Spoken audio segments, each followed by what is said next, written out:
चलिए तो फिर सीधे कहानी में उतरते हैं। सेटअप है न्यू फॉरेस्ट नाम का एक भविष्य का शहर। राइट।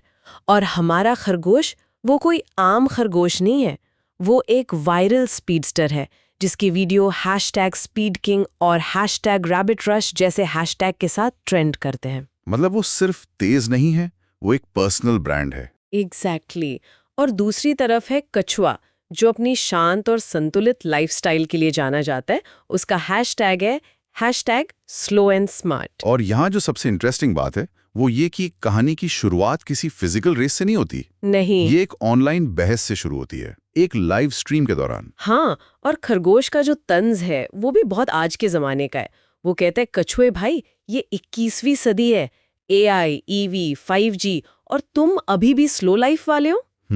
इस पर कछुआ बहुत शांति से जवाब देता है, स्लो होना कमजोरी नहीं, फोकस की निशानी है। और बस वहीं से बात बढ़ जाती है। लाइव चैट में जो उनके फॉलोअर्स हैं वो रेस की मांग करने लगते हैं। तो एक मॉडर्न स्टाइल रेस तय होती है, पर ये रेस का मैदान, ये कोई आम सड़क नहीं है। नहीं, बिल्कुल नहीं। ये एक स्मार्ट रोड है जिस पर सेंसर हैं, होलोग्राम है, ड्रोन कैमराज हैं जो हर पल को लाइव स्ट्रीम कर रहे हैं। चारों तरफ स्क्रीन पर लाइव कमेंट्स की बाढ़ आई हुई है। तो ये एक रेस कम और एक रियलिटी शो ज्यादा लगता है। सही कहा। ये जो पूरा माहौल है ना, ये अपने आप में एक किरदार है। ये एक ऐसा इकोसिस्टम है जो प्रदर्शन करने के लिए बनाया गया है, सिर्फ मुकाबला करने के लिए नहीं। मतलब हर एथलीट एक कंटेंट क्रिएटर भी है। बिल्कुल। पॉइंट सिर्फ फिनिश लाइन तक पहुंचना नहीं है, पॉइंट ये भी है कि रास्ते में अपने फॉलोअर्स को एंटरटेन कैसे किया जाए। तो रेस शुरू होती है और जैसा सबने सोचा था, खरगोश बिजली की रफ्तार से आगे निकल जाता है। वो कैमरा को देखकर हाथ हिला रहा है। हाँ। और होलोग्राम स्क्रीन पर उसके फॉलोअर्स के गो रैबिट, फायर फायर फायर वाले कमेंट्स चमक रहे हैं। सब कुछ उसकी स्क्रिप्ट के हिसाब से चल रहा है। लेकिन यहीं पर एक मनोवैज्ञानिक परत खुलती है। अच्छा। जिस तकनीक ने इस रेस को इतना रोमांचक बनाया है, वही खरगोश के लिए सबसे बड़ा जाल बन जाती है। ये होलोग्राफिक कमेंट्स, ये ड्रोन कैमरे, ये लाइव अपडेट्स, ये सब उसे लगातार बाहरी दुनिया से एक तरह का वैलिडेशन दे रहे हैं, एक खुराक दे रहे हैं। और यही कहानी का वो मोड़ आता है जो इसे पुरानी कहानी से कहीं ज्यादा रेलेवेंट बना देता है। बिल्कुल। रास्ते में खरगोश को एक पॉपअप मिलता है, लेकिन ये कोई रैंडम ऐड नहीं है। स्रोत बताता है कि ये एक पर्सनलाइज्ड ऐड था। हाँ, ये बहुत ही जरूरी डिटेल है। ये ऐड खरगोश की पिछली गेमिंग आदतों के आधार पर उसे टारगेट कर रहा था। मतलब ये भटकाऊ स्मार्ट है, वो उसकी कमजोरियों को जानता है। ये आज की जो अटेंशन इकोनॉमी है ना, उसका एक सटीक मॉडल है। अच्छा। जहां प्लेटफॉर्म्स हमारी आदतों का विश्लेषण करके हमें ठीक वही चीज दिखाते हैं जिस पर हम क्लिक करने के लिए मजबूर हो जाएं। तो खरगोश का भटकना सिर्फ उसकी लापरवाही नहीं, बल्कि एक बहुत सोचे समझे सिस्टम का नतीजा है। और खरगोश उस जाल में फंस जाता है। वो सोचता है, अरे थोड़ी देर खेल लेता हूँ, कछुआ तो मीलों पीछे है। वो सिर्फ रुकता नहीं है, बल्कि सड़क किनारे बैठ के VR गेम खेलने लगता है। और फिर वो करता है जो आज के दौर का सबसे बड़ा सिंड्रोम है। क्या? वो सेल्फी लेकर सोशल मीडिया पर पोस्ट करता है, कैप्शन के साथ, स्लो कछुए का इंतजार कर रहा हूँ, हा हा हा, #चिलमोड। यहाँ दो बातें हो रही हैं। पहली जाहिर है अति आत्मविश्वास, लेकिन दूसरी जो ज्यादा गहरी है वो है प्रदर्शन का दबाव। प्रदर्शन का दबाव? हाँ, उसे सिर्फ जीतना नहीं है, उसे दुनिया को ये भी दिखाना है कि वो कितनी आसानी से बिना मेहनत के जीत रहा है। ये जो चिल मोड है ना, ये असल में एक परफॉर्मेंस है। तो क्या ये वही फोमो, मतलब फियर ऑफ मिसिंग आउट है, जो हम सबको महसूस होता है जब हम काम के बीच में अपना फोन चेक करने लगते हैं? बिल्कुल, ये देखने के लिए कि कहीं कुछ छूट तो नहीं गया। हाँ, खरगोश रेस में है, पर उसे डर है कि वो नए VR गेम का अनुभव मिस कर देगा। ये फोमो से भी एक कदम आगे है। ये डोपामिन लूप का एक परफेक्ट उदाहरण है। Dopamine loop? हाँ, जिसे टेक कंपनियां जानबूझकर अपने प्रोडक्ट्स में बनाती हैं। रेस जीतना एक बड़ा देर से मिलने वाला इनाम है, लेकिन एक नोटिफिकेशन, एक लाइक, गेम का एक लेवल पार करना, ये छोटे छोटे तुरंत मिलने वाले इनाम हैं। अच्छा। खरगोश का दिमाग बड़े लक्ष्य के बजाय इन छोटे छोटे डोपामिन हिट्स को चुन रहा है। वो अपनी इच्छा शक्ति से नहीं हार रहा, वो न्यूरोकेमिस्ट्री से हार रहा है। ईमानदारी से कहूँ तो ये थोड़ा जाना पहचाना सा लगता है। एक जरूरी ईमेल लिखने बैठो और 2 घंटे बाद खुद को बिल्ली के वीडियो देखते हुए पाओ। हाँ। तो खरगोश की गलती सिर्फ घमंड नहीं थी, मतलब उस हाईटेक माहौल का डिजाइन ही ऐसा था कि कोई भी भटक जाए। हाँ, ये एक अहम सवाल है। क्या हम खरगोश को सिर्फ एक लापरवाह किरदार के तौर पर देखें, या फिर एक ऐसे पीड़ित के तौर पर देखें जो एक ऐसे सिस्टम में फंस गया है जो ध्यान भटकाने के लिए ही बना है? कहानी हमें दोनों नजरिए से सोचने पर मजबूर करती है। उसका अति आत्मविश्वास उसे कमजोर बनाता है और सिस्टम उस कमजोरी का फायदा उठाता है। और उधर कछुआ, हम्म, वो पूरी तरह से अपने लक्ष्य पर केंद्रित है। बिल्कुल। वो एक स्थिर गति से चलता रहता है, उसके आसपास भी वही होलोग्राम है, वही ड्रोन कैमरास है, लेकिन उसका ध्यान सिर्फ फिनिश लाइन पर है। सही बात है।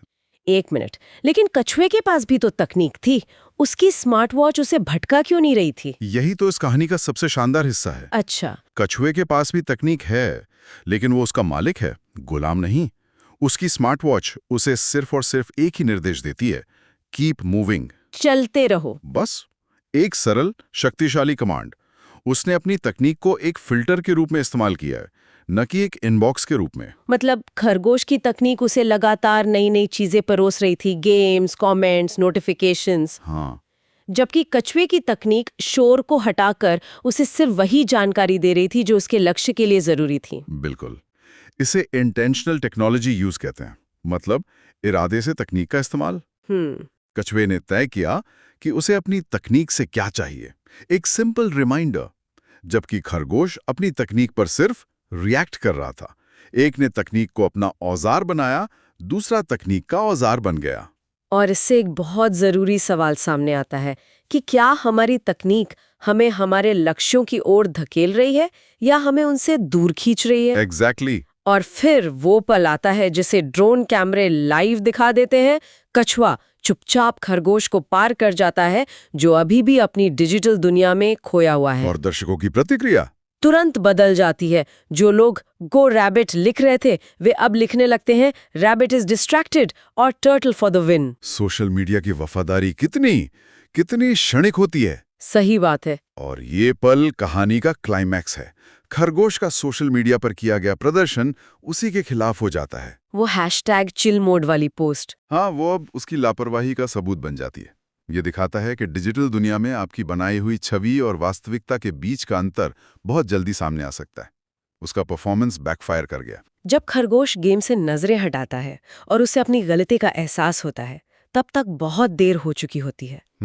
वो घबराकर दौड़ता है, अपनी पूरी रफ्तार लगा देता है, लेकिन कछुआ आराम से मुस्कुराते हुए फिनिश लाइन पार कर लेता है। और बड़ी सी स्क्रीन पर विजेता का नाम चमकता है, winner turtle, focus beat speed. विजेता कछुआ, ध्यान ने गति को हराया। स्क्रीन पर लिखा था फोकस बीट्स स्पीड। लेकिन क्या ये इतना आसान है? क्या कहानी ये कह रही है कि गति की कोई वैल्यू ही नहीं है? अगर खरगोश ध्यान केंद्रित रखता तो वो तो जरूर जीतता। ये एक बेहतरीन सवाल है। कहानी का संदेश ये नहीं है कि धीमा होना अच्छा है, अच्छा, बल्कि संदेश ये है कि निरंतरता अच्छी है। कछुए की जीत उसकी धीमी गति की वजह से नहीं हुई, बल्कि उसके अटूट बिना भटकाव वाले ध्यान की वजह से हुई। तो असली हीरो धीमापन नहीं, एकाग्रता है। बिल्कुल। गति बिना दिशा के सिर्फ ऊर्जा की बर्बादी है। और दौड़ के अंत में कछुए और खरगोश के बीच की बातचीत, वो इस कहानी का सार है। सही। खरगोश हाफतावा पहुंचता है और अपनी हार मान लेता है। तब कछुआ उसे डांटता नहीं है, बल्कि एक दोस्त की तरह समझाता है। वो कहता है, दोस्त, मॉडर्न लाइफ में एक ही चीज सबसे मुश्किल है, फोकस। जिसके पास ये है वही जीतता है। ये बातचीत बहुत गहरी है। कछुआ उसे ये नहीं कह रहा कि तुम बहुत घमंडी थे, नहीं, वो एक बड़े कल्चरल मुद्दे की ओर इशारा कर रहा है। वो कह रहा है कि आज के दौर में सबसे बड़ी स्किल न तो रफ्तार है, न ही मल्टीटास्किंग। सबसे बड़ी और सबसे दुर्लभ स्किल है लंबे समय तक एक चीज पर ध्यान केंद्रित करने की क्षमता, जिसे कुछ लोग डीप वर्क भी कहते हैं। एग्जैक्टली। और खरगोश का रिएक्शन भी बहुत महत्वपूर्ण है। वो विनम्रता से अपना सिर झुका देता है। कहानी बताती है कि उस दिन से उसने न सिर्फ अपनी गति बल्कि अपने ध्यान को भी मजबूत करना शुरू किया। तो ये कहानी खरगोश को विलन की तरह नहीं दिखाती, बल्कि एक ऐसे किरदार की तरह दिखाती है जो एक जरूरी सबक सीखता है। बिल्कुल। हम सब में थोड़ा थोड़ा खरगोश है जो रफ्तार और मल्टीटास्किंग की दुनिया में फोकस रखने के लिए संघर्ष करता है। सही बात है। कहानी का अंत हमें उम्मीद देता है। ये बताता है कि ध्यान एक मांसपेशी की तरह है जिसे ट्रेनिंग दी जा सकती है। खरगोश हारा नहीं, उसने सीखा। तो इस आधुनिक कहानी से मुख्य बातें क्या निकल कर आती हैं? जी। पहली, कि आज की दुनिया में रफ्तार एक कमोडिटी है, लेकिन ध्यान एक सुपर पावर है। दूसरी, कि हमारे सबसे बड़े दुश्मन बाहरी प्रतियोगी नहीं, बल्कि वे स्मार्ट भटकाव हैं जो हमारी ही साइकोलॉजी का इस्तेमाल हमारे खिलाफ करते हैं। चाहे वो सोशल मीडिया का डोपामीन लूप हो या पर्सनलाइज्ड विज्ञापन। और तीसरी और शायद सबसे जरूरी बात कि तकनीक अपने आप में अच्छी या बुरी नहीं है। चुनाव हमारा है कि हम उसे अपना मालिक बनाते हैं या अपना साधन। क्या हम खरगोश की तरह रिएक्टिव यूजर हैं या कछुए की तरह इंटेंशनल यूजर? बिल्कुल। अंत में ये कहानी सिर्फ जीतने या हारने के बारे में नहीं है। ये इस बारे में है कि हम अपनी सबसे कीमती संपत्ति, अपना ध्यान कहाँ निवेश कर रहे हैं। क्या हम उसे छोटी छोटी फौरी चीजों पर खर्च कर रहे हैं या उसे अपने बड़े सार्थक लक्ष्यों की ओर लगा रहे हैं? ये कहानी हमें अपनी प्राथमिकताओं पर फिर से विचार करने के लिए कहती है। और अंत में एक विचार। कहानी बताती है कि खरगोश ने अपने ध्यान पर काम करना शुरू किया। ये एक सवाल छोड़ जाता है। हम अपने जीवन में, अपने करियर में अक्सर अपनी गति बढ़ाने की कोशिश करते रहते हैं। ज्यादा काम करना, ज्यादा हासिल करना, ज्यादा चीजें एक साथ करना। सही बात। क्या होगा अगर असली तरक्की ज्यादा करने में नहीं, बल्कि गहरा करने में हो? शायद हमें अपनी स्पीड बढ़ाने के बजाय अपने ध्यान को भटकाने वाली चीजों को कम करने पर काम करना चाहिए।